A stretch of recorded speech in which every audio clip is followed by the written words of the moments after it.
Hello everybody, welcome back to the channel. I have an amazing video for you guys today.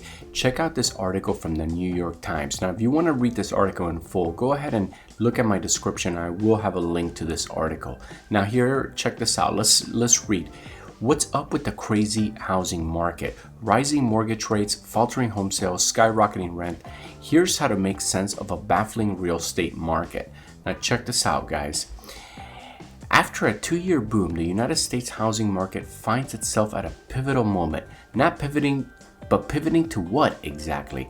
This spring should have been a busy time for home sellers. Instead, the season was a dud, stalled by a dramatic spike in mortgage rates and that stunned even industry experts with a chilling effect on the market.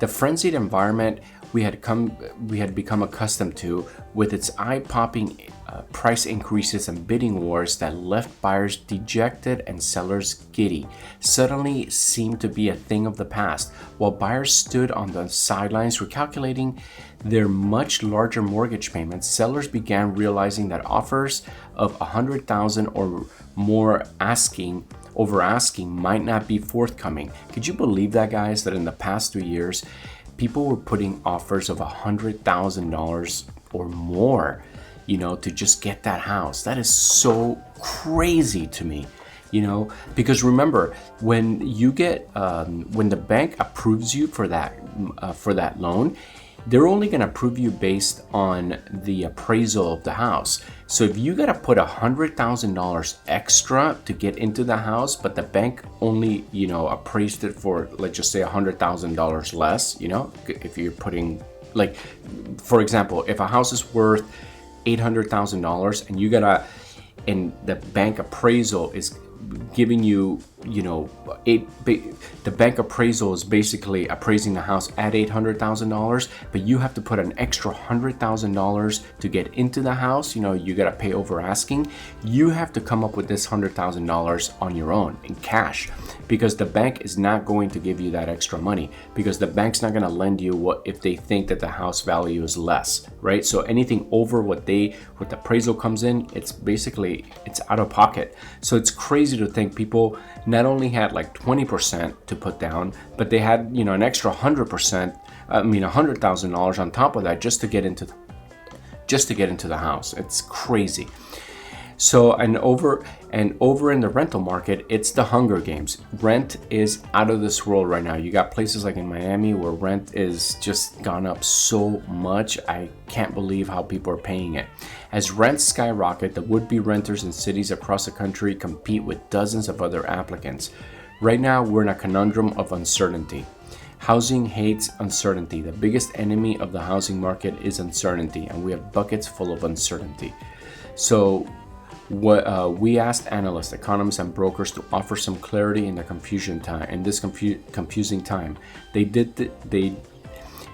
Did they see the moment coming? And if so, what's ahead for us in the near future? What would they do if they had to buy, sell, or rent right now? So basically, interest rates, as you know, they're going way up right now. Look at this. In the 1980s, interest rates were about as high as 18%. And they've been going down ever since. And in 08, they dropped quite a bit, to pump money back into the market. But then check this out. They got so low down here that suddenly we had huge amounts of inflation. So get ready, guys. Things are gonna get tough. Many buyers simply cannot absorb that kind of increase, particularly when it's combined with current home prices, which rose up 20% from May 2021 to 2022. That is a 1-2 punch that a lot of buyers can't overcome. So it says, when inflation peaks, mortgage rates have peaked. That's the real key ingredient. If we get more inflation numbers like that in a couple of weeks ago, there is no telling how high mortgage rates can go. Exactly, because basically they're going to keep raising the rates until they get a good hold on inflation. I don't think anybody on the planet expects them to double in 6 months. That is thrown a monkey wrench, another calculation into the mix. We all had rose-colored glasses when the vaccine was rolling out, and it seemed like everything was going to get better. It turns out it was a bit rougher, right? Reopening the economy and getting things back to normal. Exactly. You can't just shut the economy and think that it's going to turn on, when you decide you want it to turn on. It's too difficult. The long-term outlook is still quite strong. But in the short term, because of the volatility of the economy, home prices might fall between now and the next spring. So they're saying in a year, we might start seeing a bottom. Now I think that bottom is actually gonna come in the next 2 to 3 years, but that's just my opinion. People waiting for home prices to fall are probably going to be disappointed. This is not 2008 all over again. We're not looking into a housing bubble. I kind of disagree with this only because if the economy falls apart, it will bring down the housing market with it. Obviously people in the housing market, this guy from Compass, he doesn't, he obviously is bullish on the housing market. So they're always going to have their 2 cents. Now this is the price of housing going up in the last, from 2012 to 2022, in the last 10 years. You have to understand, guys, that our salaries have not gone up this much, okay? That's just the truth. And it's too difficult, right? Look at this, mortgage payments and the median house price. Look how much they rose. We were paying $1,700 and now we're paying $2,500. Most likely, prices aren't going to be going up between now and then, and there's a chance they will fall. It's not good for Redfin's business, but that's what is happening.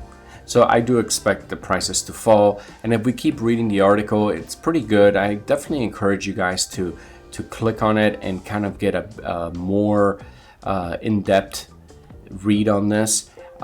Basically, to finish out the article, the major X factor is going to be what is happening in the rest of the economy. Exactly. That's what I'm saying all along. If we start seeing major shifts in the economy, then all bets are off and we're in a new world.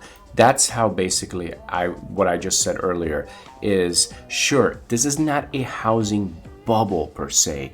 This is an economic bubble as a whole. And when we ended up printing as much money as we did and gave it to a lot of people, plus we turned around and had record low interest rates, that created a recipe for disaster, and it really made prices shoot up across the board. Now it's time to scale the economy back, and in the process we might see a huge housing bubble, not a bubble burst, but an economic downturn, which will make houses go down. Now guys, if you guys like these videos, don't forget to smash that subscribe button and go ahead and like and leave a comment. Thank you guys so much for watching. I love you guys, and I'll see you on the next video.